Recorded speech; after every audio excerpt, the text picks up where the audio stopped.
This is Democracy Now!, democracynow.org, The War and Peace Report. I'm Amy Goodman, joined by Democracy Now! Co-host Nermeen Sheikh. Hi, Nermeen. Hi, Amy, and welcome to our listeners and viewers across the country and around the world. We begin today's show looking at press freedom in India, often referred to as the world's most populous democracy. Under Indian Prime Minister Narendra Modi, Modi's head of the Hindu nationalist BJP party, he was once banned for nearly a decade from the United States on charges he did not intervene in a massacre against Muslims in 2002 in the Indian state of Gujarat, which he headed. But he's now being embraced by President Biden and other world leaders. In June, Biden hosted Modi for a state dinner. Last week, Modi was the guest of honor at France's Bastille Day parade, as French President Emmanuel Macron rolled out the red carpet for him as well. Meanwhile, back home, the leaders of 26 opposition political parties in India announced a new alliance this week that aims to oust Modi in next year's general election. Coalitions called the Indian National Developmental Inclusive Alliance with the acronym INDIA. Modi called the new alliance a, quote, hardcore corruption convention. All this comes as one of India's last bastions of free media, NDTV, has been taken over by the Indian billionaire Gautam Adani, who is from Modi's home state of Gujarat, believed to have close ties to the prime minister. He's the richest man in India, the third richest in the world. Now, a stunning new documentary captures what happened when one of India's most prominent TV journalists, NDTV's executive editor and longtime anchor, Ravish Kumar, reported critically on Modi's Hindu nationalist policies. The film resonates far beyond India. It's called While We Watched. This is the trailer. What's happening on TV today is not journalism. Every channel echoes the same tune. This is a big story and nobody's running it. How dare you criticize our country? We will murder you. In the absence of information, conversations will turn violent. Ravish Kumar, I warn you, you better change before it's too late. A spineless journalist breeds a hopeless society. Hello, I'm Ravish Kumar. They want to break the country. This will not be tolerated. News channels are poisoning your mind. Those who ask questions are called traitors. Somebody is following us. Since when? Will they shut us down? You Pakistan lover, you traitor. Would you like to sing with me? Better than the entire world. Ravish Kumar, you swine. I'm warning you. Is this the India you dreamt of? Maybe I should quit. Should we only do reports that governments let us? I have the same doubt.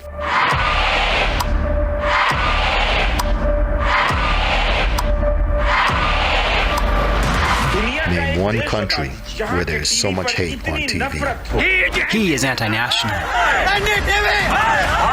You think I'm a traitor? We're not traitors.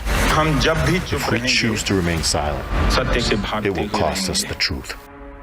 That's the trailer for the new documentary While We Watch. Some have called the film an elegy for press freedom in India.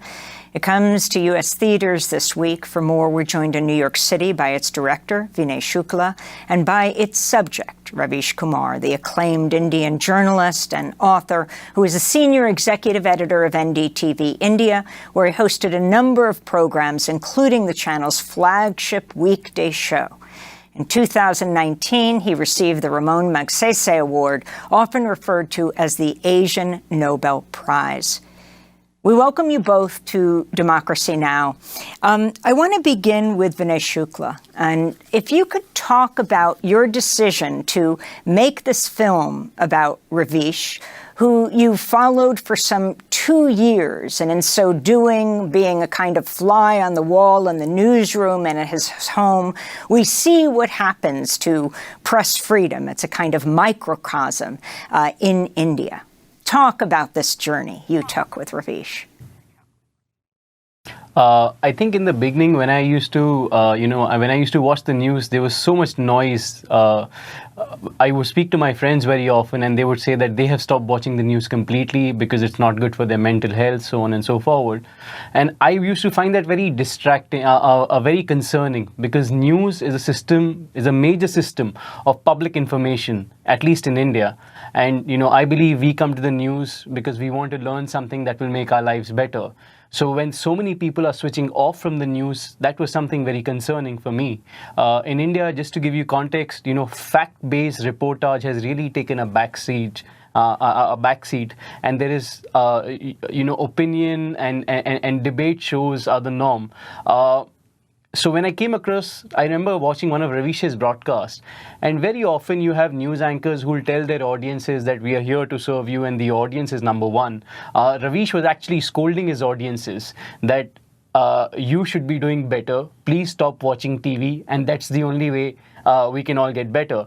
I found that to be ironical, that here was somebody in the news business who was asking people to stop watching the news, and he was also being very, very vulnerable on television. He was wondering aloud if there was an audience out there for him. So I really found that to be a good starting point, because I think over a period of time we have all become very desensitized to the crisis that people who are working within the news industry are facing.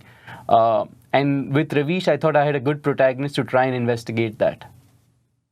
As you said that now Indian television news channels are dominated principally by debates and also extremely aggressive anchors, I'd like to go to a clip of one of India's most popular news show hosts, Arnab Goswami. I believe that being a nationalist is a prerequisite to being a journalist. And this is a clip from a 2016 segment featuring an interview with Omar Khalid, a student activist and former leader of the Democratic Students Union at JNU, a university that's considered India's Harvard. He was one of the most prominent voices in the protests against the execution in 2013 of Afzal Guru, who was convicted of the 2001 Indian Parliament attack. The protests also criticized the execution of Kashmiri separatist leader Maqbul Bhatt, who was hanged in 1984. Omar Khalid has since been accused under the so-called Unlawful Activities Prevention Act. So this is Arnab interviewing Omar Khalid.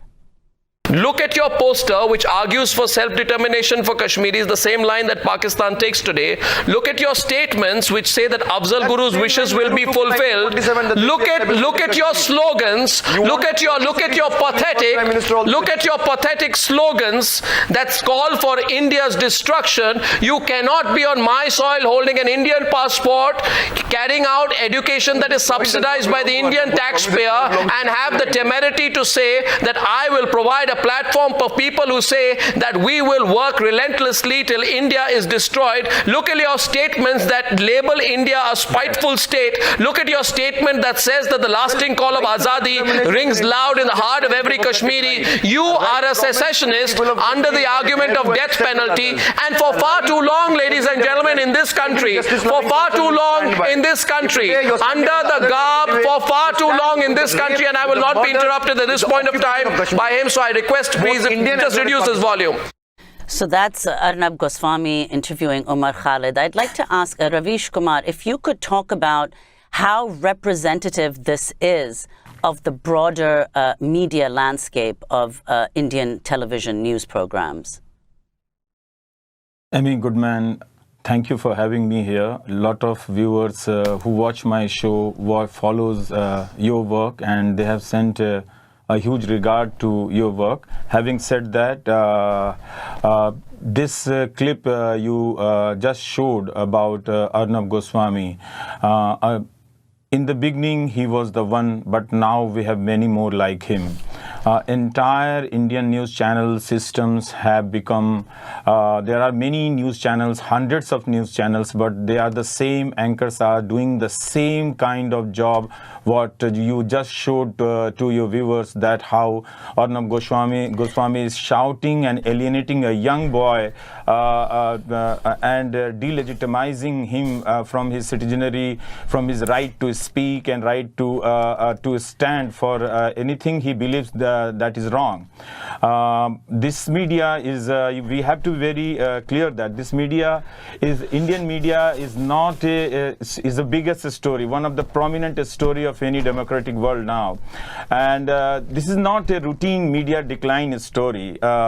See, the destruction is very huge, on a vast scale, and after destruction, this media has turned into a weapon. The weaponization of Indian media is something to worry about, and this media is day in day out going branding people that you are traitor, you are pro-Pakistani, you are anti-national, anti-Hindu, all things in the name of religion and in the service of Prime Minister. So we do have kind of media, but we do not have media where you have any kind of alternative voices. So this crisis is not a routine crisis. We have to be very careful that no sober society can afford to have a kind of rogue media which is so weaponized, which is so communal hatred spreading, that anchors are they are just not loud and shrill. This is just facade. Their voices are laden with such hatred against one community in the name of religion. They are inciting masses. They have become weapon of mass destruction. Ravish, so explain, you were the senior executive editor at NDTV, then Gautam Adani has taken it over. Explain how NDTV was different from all these other television news channels. It was different in many ways. NDTV did put up a brave fight. Pranay Roy and Radhika Roy, they were also framed with many charges, but they could not save their channel. Yes, they faced a lot of resource problem, but they never intervened in the editorial work or our job. So they tried to the last of their core to save this channel and to have a space where you can raise alternative voices, you can raise questions, we can raise, you can give a platform to many peoples. Like you just had a headline of Northern India, the danger of waterborne disease. Indian media has left this kind of stories once Prime Minister returned from France, and they are again doing their agenda and they are in the service of their politics. So NDTV was different in many ways, and yes, you rightly said it was the last bastion of Indian media. Now you do not have one channel which is doing differently. You have number of channels who all are doing the same content, and that content is communal hatred with full of falsehood. I want to go back to the documentary While We Watched. In this clip, Ravish, you are talking with reporter Saurabh Shukla about the challenges that you're all facing working at NDTV at the time. I've been losing sleep over this. There seems to be no way out. This is a new move. They want to make sure we have no reach. We are becoming irrelevant. At least here at NDTV, we've got each other's back. It won't be the same elsewhere. I can keep talking about what's wrong in the world, but people's ideologies have changed so much. How are we going to reach them? There are no easy solutions, sir. This is our life. And I want to go to another clip from While We Watched, where Ravish Kumar bids farewell to a departing colleague. Then we see him in conversation with his wife, in the car. It's my last day today.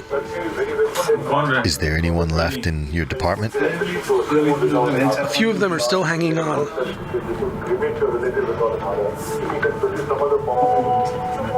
I am just worried for your safety. I don't know how to deal with this pressure.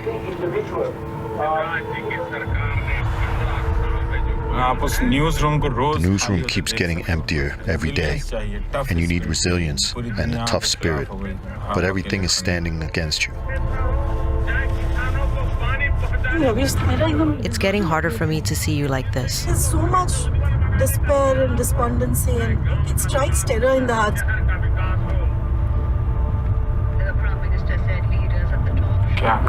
I don't know what to do anymore.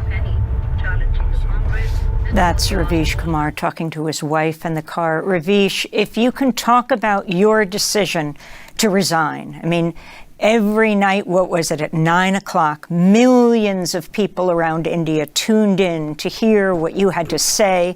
Also, your reporting on the streets as you brought the voices out of people. Talk about that decision you came to and what Modi had to do with it, the Prime Minister. It was very tough to reach a decision like this because I've been born and brought up professionally on that floor itself. When Gautam Adani took over NDTV, it was very clear to me that the journalism of NDTV is over now, and that decision was proved after that when Hindenburg report came out, and still NDTV went out to make 9 documentaries praising the achievement of Narendra Modi's governments during 9 years. So I knew that you cannot see Gautam Adani as an independent businessman. Yes, he may be, but he is seen in the public that he is an extension. Opposition's blame alleged that this man is a part of Prime Minister's politics. Yes, he said that there will be a difference between editorial and management, but now we can see that where this channel is going on. And before Adani, ministers and spokesperson from the Bharatiya Janata Party started boycotting us. They did not appear in my show and my other colleagues' show. Now when ministers go on record and is reported by News Laundry, if I am correctly rephrasing it, she says that she is a prominent minister. She's saying that I have not spoken to you for long. Now I believe there is a regime change. That's where she is making it officially that we were boycotting you. Now we are not boycotting because there is a regime change. Or what is this regime change? Prannoy Roy is gone and Adani is in. So it was very clear to me, though it was very hard, and it was very heartbreaking decision for me to leave NDTV. And yes, but I had to take this decision. I could not work under that man. You explain, first of all, what happened to Prannoy Roy and Radhika Roy, who are the founders of NDTV. You show a little bit of that in the film. And then explain why the press in India is referred derisively to as Godi media. Explain what that means. Yes, I'm not very privy to all kind of informations and stories which Prannoy and Radhika gone through. I believe they should tell their own story. But yes, they fought a lot of cases, and even this man you showed, he covered live and spoke many bad things about him when his house was being raided. It was live covered by it. But yes, they faced a lot, and I can sense that they have a house in front, just besides NDTV office. They must be feeling sad when they come out of their house. But they have to tell their story. But Indian media, we have to be very careful. We cannot be casual about this. This media has become very dangerous. Right now, this is shielding our government, our prime ministers every day. They are not giving a space to opposition. This media has become so anti-opposition, so anti-minorities, anti-Muslims. You cannot imagine the scale I am talking about. I can give n number of examples to elaborate my point. But I still think that Indian media is gone. We have many things in India. We still have many robust system which makes us hopeful that ultimately democracy will survive. But we do not have media in a true or partial journalistic sense. Vinay, can you explain, given the fact, the description both in the film as well as what you both have been saying, the media climate in India, is there any prospect at all that your film will be released there? Has it been shown at all, even in private screenings? Okay, so I think there is, it's a two-part answer. I have received a lot of love from people. Wherever I go out, whenever there's a post about the film, people are really, really waiting for the film to come out. And the film premiered in Toronto last year. We've been winning awards since. Every time I talk about, having won an award or, screened the film internationally, people are always like, when will you bring it back home? So there is a fair amount of demand amongst the audiences. I haven't so far had any offer from a distributor to put the film out, which of course is challenging. On my previous film, I made a very, very political film before this, and I was able to release that in theaters, and it ran for many weeks. So I am hopeful that I'll be able to do that, because ultimately I made this film for audiences back home. I made this film for my cousin, for my parents, for my friends. This film is made in a language in which I believe that I'll be able to communicate and speak to them. So I'd really like to show them the film, and I'm really, really hopeful. Ahead of Prime Minister Narendra Modi's official state visit to the White House last month, the Committee to Protect Journalists and Other Organizations ran a full-page ad in the Washington Post highlighting what they call the press freedom crisis in India. The ad said in part, quote, "India is the world's largest democracy, yet it's one of the world's most dangerous countries for the media," unquote. During Modi's visit, he and Biden held a joint news conference. Modi was questioned by Wall Street Journal reporter Sabrina Siddiqui, who's believed to be the first journalist to ask Modi a question at a news conference since 2015. This was the interaction. Mr. Prime Minister, India has long prided itself as the world's largest democracy, but there are many human rights groups who say that your government has discriminated against religious minorities and sought to silence its critics. As you stand here in the east room of the White House, where so many world leaders have made commitments to protecting democracy, what steps are you and your government willing to take to improve the rights of Muslims and other minorities in your country and to uphold free speech? We have always proved that democracy can deliver. And when I say deliver, this is regardless of caste, creed, religion, or gender. There's absolutely no space for discrimination. Following that news conference, the Wall Street Journal reporter Sabrina Siddiqui faced an intense online harassment campaign by supporters of Modi. Ravish Kumar, it's something you are very familiar with. First, were you surprised that she got to ask this question? And of course, underlying all of this is your views of what's happening to India under Modi right now, as he's being hailed by world leaders, what you see happening at home. If you could respond to all of that. Yes, I was surprised, and I thought that whoever arranged this press conference done a great maneuvering job, because sorry to say that our Prime Minister, who comes from a leading democracy in the world, hasn't done any press conference in 9 years of his government. And he came to power on the pretext that earlier Prime Minister is not speaking, he's not a vocal man.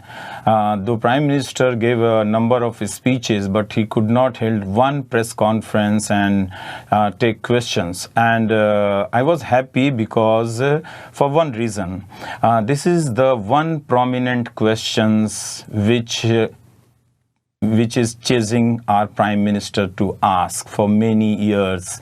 And finally someone had got chance and she asked that questions. This is the question he is running away, and in many ways, yes, her question was representative of many questions which we are raising, that a vicious communal media has become so weaponized, and the communal hatred is so high in India, and there is a reason behind this. Anchors have a legitimacy, trolls have legitimacy, political support, administrative support, and the question was very right, and I do not think that question was answered very well. And Ravish, could you explain the question of communalism in India? Muslims constitute about 14% of the country's population. 200 million Muslims or more live in India. Why are Muslims the target repeatedly of the Indian press? Since 2014, nobody had idea, and if you look at the Muslims organizations, even they did not say anything which should be countered like this. They were very quiet, and but suddenly this media turned into a communal machine. It has become a factory of communal hatred, and anchors changed from within, and they started spreading communal hatred. Even Supreme Courts, in many occasions have strictly criticized this kind of media and asked government that can't we stop this kind of media, but nothing has been done. If you surf any news channel, even right now, you will find one or other channel is doing communal agenda. So it has been legitimized by media. Media job was to question this kind of communal agenda, but it has become a direct tool to spread this kind of communal agenda. And the scale is very vast. I'm not talking about Indian newspapers. I'm only talking about here about Indian television. Shameful. There is no other issues are being covered, but every day, every anchor has come up with some kind of communal grievances and giving voices to majoritarianism. So this kind of television journalism we have, and we are not talking about this. Individuals have suffered because of that. There are many incidents where people on the street thought that they have a support of television. They have normalized such things. Then even at home, elders have discussing and legitimizing this kind of communal biases in their younger generation. So no institution is there to stop. When lockdown happened during COVID, suddenly these channels started blaming one group of Muslims organizations, and many were arrested, targeted, and there were many places we had an incident like that. People went on the street and start checking identity card of fruit sellers, vegetable sellers, that show your identity card. If you are Muslims, you are not allowed to sell here. So it was a kind of atmosphere which was created by these television channels. And after many months, many courts have said that television channels have done great damage to this country, and this kind of fake news, fakery has been propagated by the news channel. So you have many official accounts of their communal agenda and criticized by the Supreme Court. I am not saying alone. So Ravish, explain, you've said that trolls have become the authority in India and authorities have become trolls in India since 2014, in other words, since Modi came to power. Explain the power of these trolls and how much false news, disinformation is circulated on WhatsApp and the effects of that.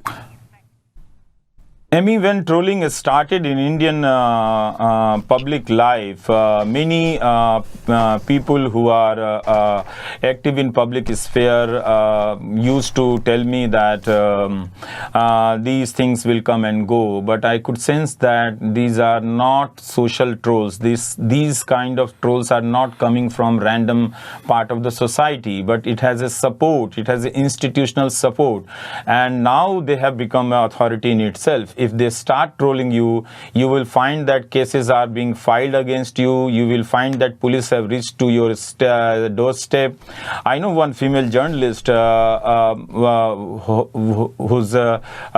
had to leave her town, who was a very bright young female journalist who was promoted a few days back, but because of trolls, she was fired and she lost her job, and she was brought to police station where these goons were asking her to apologize, and she had to apologize in front of the police.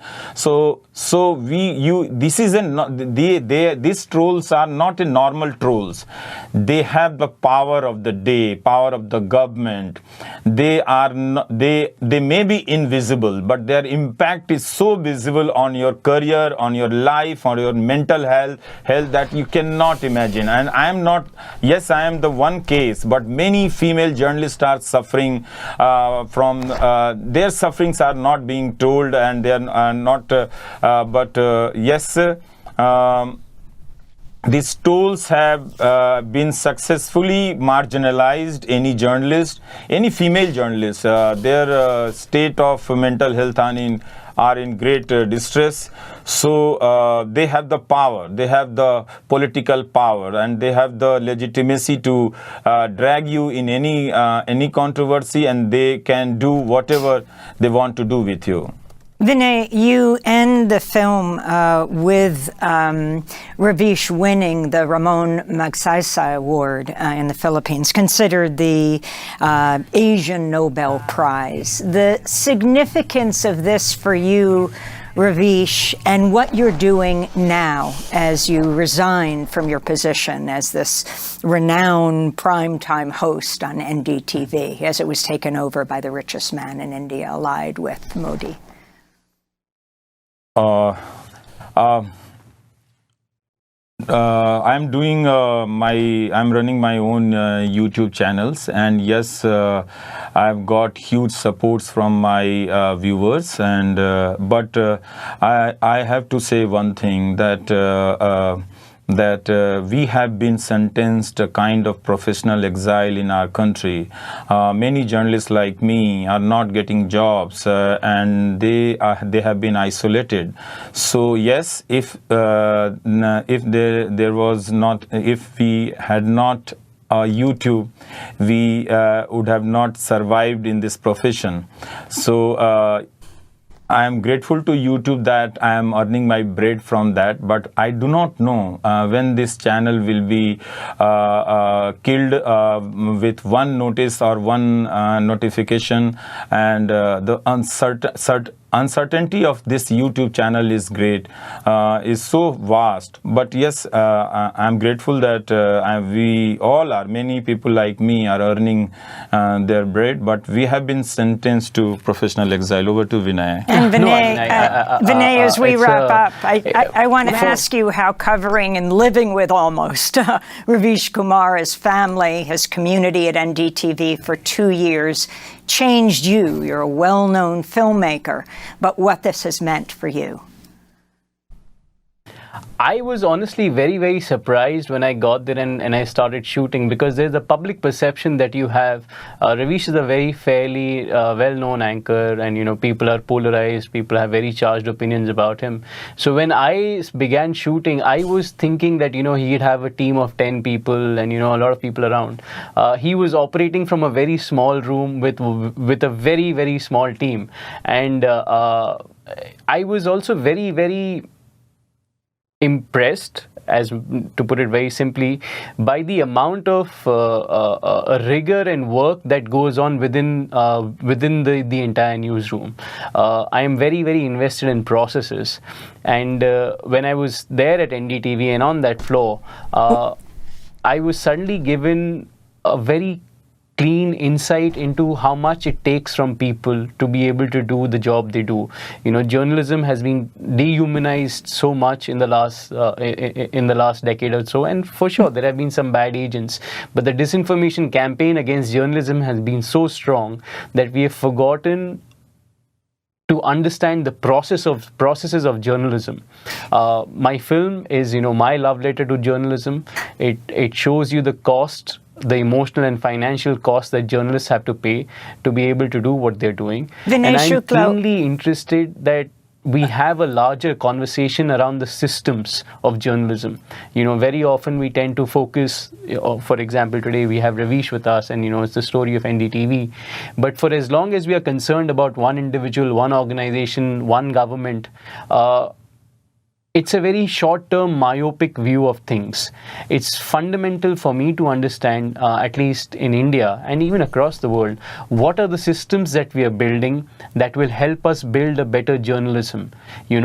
Vinay, we're going to have to leave it there, but I want to encourage people to see this profound movie. Vinay Shukla is the director of While We Watched, and Ravish Kumar is the acclaimed Indian journalist and author who's featured in the film. He was the senior executive editor of NDTV India, where he hosted primetime nightly news, the flagship weekday show. Tonight, I'll be moderating a panel with Ravish and Vinay after the film is shown at New York City's IFC Center.